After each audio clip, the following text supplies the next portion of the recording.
Le musée de la Résistance de la ville de Limoges présente sa nouvelle exposition « La vie à en mourir, lettres de fusillés 1941-1944 ». Au-delà des mots poignants écrits par les fusillés quelques heures avant leur mort, cette exposition s'intéresse également au destin et à l'itinéraire de ces condamnés. Ce sont des documents qui sont rares et sont d'autant plus rares que c'est la dernière lettre, les derniers instants de quelqu'un qui meurt pour un engagement et pour une idée.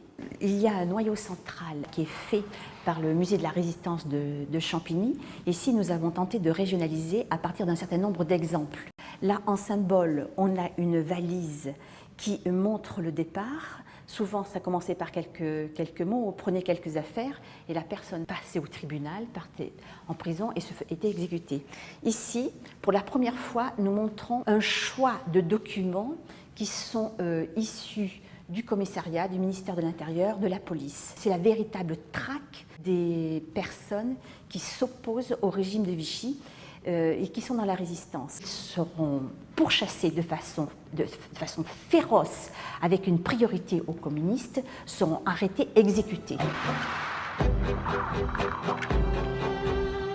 Il y a un poème, Charles Cros, que j'ai gravé, un peu à la manière de quelqu'un qui penserait laisser un message et en se souvenant d'un poème. Et ce poème est tout à fait de circonstance. C'est quand même un sujet difficile. Ça concerne, l'élément central, c'est quand même le condamné.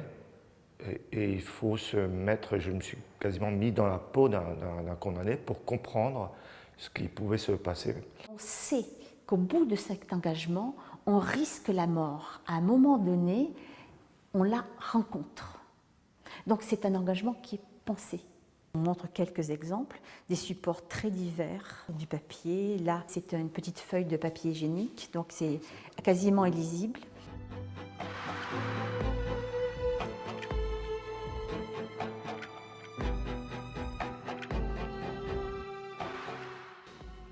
On est recherché, on est capturé, on est jugé.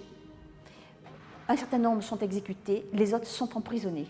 Entre-temps, on peut être torturé.